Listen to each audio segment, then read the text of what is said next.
ہارون رشید کے دور میں ایک بہت بڑا قحط پڑ گیا۔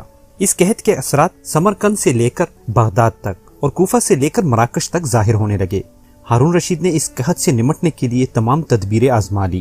اس نے غلے کے گودام کھول دیے، ٹیکس معاف کر دیے، پوری سلطنت میں سرکاری لنگر خانے قائم کر دیے اور تمام امراء و تاجروں کو متاثرین کی مدد کے لیے موبلائز کر دیا، مگر اس کے باوجود عوام کی حالت ٹھیک نہ ہوئی۔ ایک رات ہارون رشید بہت ٹینشن میں تھے، اسے نیند بھی نہیں آ رہی تھی۔ ٹینشن کے اس عالم میں اس نے اپنے وزیر یحییٰ بن خالد کو طلب کیا۔ یحییٰ بن خالد ہارون رشید کا استاد بھی تھا، اس نے بچپن سے بادشاہ کی تربیت کی تھی۔ ہارون رشید نے یحییٰ بن خالد سے کہا، استاد محترم، آپ مجھے کوئی ایسی کہانی، ایسی داستان سنائے جسے سن کر مجھے قرار آ جائے۔ یحییٰ بن خالد مسکرائے اور عرض کیا، بادشاہ سلامت، میں نے اللہ کے کسی نبی کی حیات طیبہ میں ایک داستان پڑھی تھی۔ داستان مقدر قسمت اور اللہ کی رضا کی سب سے بڑی اور شاندار تشریح ہے۔ اگر آپ اجازت دیں تو وہ داستان میں آپ کے سامنے دہرا دوں۔ بادشاہ نے بے چینی سے فرمایا، یا استاد فوراً فرمائیے، میری جان حلق سے اٹک رہی ہے۔ یحییٰ بن خالد نے عرض کیا، کسی جنگل میں ایک بندریہ سفر کے لیے روانہ ہونے لگی۔ اس کا ایک بچہ تھا، وہ بچے کو ساتھ نہیں لے جا سکتی تھی، چنانچہ وہ شیر کے پاس گئی اور اس سے عرض کیا، جناب آپ جنگل کے بادشاہ ہیں، میں سفر پہ روانہ ہونے لگی ہوں، میری خواہش ہے کہ آپ میرے بچے کی حفاظت اپنے ذمے لے لیں۔ شیر نے حامی بھر لی، بندریہ نے اپنا بچہ شیر کے حوالے کر دیا۔ شیر نے بچہ اپنے کندھے پر بٹھا لیا، بندریہ سفر پہ روانہ ہو گئی۔ اب شیر روزانہ بندر کے بچے کو کندھے پر بٹھاتا اور جنگل میں اپنی روزمرہ کے کام کرتا رہتا۔ ایک دن وہ جنگل میں گھوم رہا تھا کہ اچانک آسمان سے ایک چیل نے ڈائی لگائی، شیر کے قریب پہنچی، بندریہ کا بچہ اٹھایا اور آسمان میں گم ہو گئی۔ شیر جنگل میں بھاگتا دوڑتا رہا لیکن وہ چیل کو نہ پکڑ سکا۔ یحییٰ خالد رکا، اس نے سانس لیا اور خلیفہ ہارون رشید سے عرض کیا، بادشاہ سلامت۔ چند دن بعد بندریہ واپس آئی اور شیر سے اپنے بچے کا مطالبہ کیا۔ شیر نے شرمندگی سے جواب دیا، تمہارا بچہ تو چیل لے گئی ہے۔ بندریہ کو غصہ آ گیا اور اس نے چلا کر کہا، تم کیسے بادشاہ ہو؟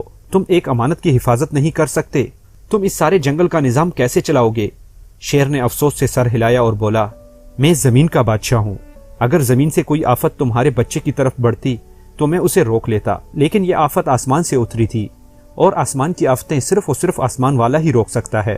یہ کہانی سنانے کے بعد یحییٰ بن خالد نے ہارون رشید سے عرض کیا، بادشاہ سلامت، قحط کی یہ آفت بھی اگر زمین سے نکلی ہوتی تو اسے آپ روک لیتے۔ یہ آسمان کا عذاب ہے، اسے صرف اللہ تعالیٰ روک سکتا ہے، چنانچہ آپ اسے روکنے کے لیے بادشاہ نہ بنے، فقیر بنے، یہ آفت رک جائے گی۔ دنیا میں آفتیں دو قسم کی ہوتی ہیں، آسمانی مصیبتیں اور زمینی آفتیں۔ آسمانی آفت سے بچنے کے لیے اللہ تعالیٰ کا راضی ہونا ضروری ہوتا ہے، جبکہ زمینی آفت سے بچاؤ کے لیے انسان کا متحد ہونا، وسائل کی بھرپور استعمال اور حکمران کا اخلاص درکار ہوتا ہے۔ یحییٰ بن خالد نے ہارون رشید کو کہا تھا، آسمانی آفت اس وقت تک ختم نہیں ہوتی جب تک انسان اپنے رب کو راضی نہیں کر لیتا۔ آپ اس وقت کا مقابلہ بادشاہ بن کر نہیں کر سکیں گے، چنانچہ اپنے آپ کو فقیر بنائیں، اللہ کے حضور گر جائیں، اس سے مدد مانگیں۔ دنیا کے تمام مسائل اور ان کے حل کے درمیان صرف اتنا فاصلہ ہوتا ہے جتنا ماتھے اور جائے نماز میں ہوتا ہے، لیکن افسوس ہم اپنے مسائل کے حل کے لیے 7 سمندر پار تو جا سکتے ہیں، لیکن ماتھے اور جائے نماز کے درمیان موجود چند انچ کا فاصلہ طے نہیں کر سکتے۔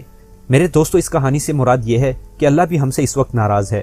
پوری دنیا کے اوپر ایک چھوٹے سے وائرس کو ایسے مسلط کر دیا ہے کہ تمام دنیا کو روک کے رکھ دیا۔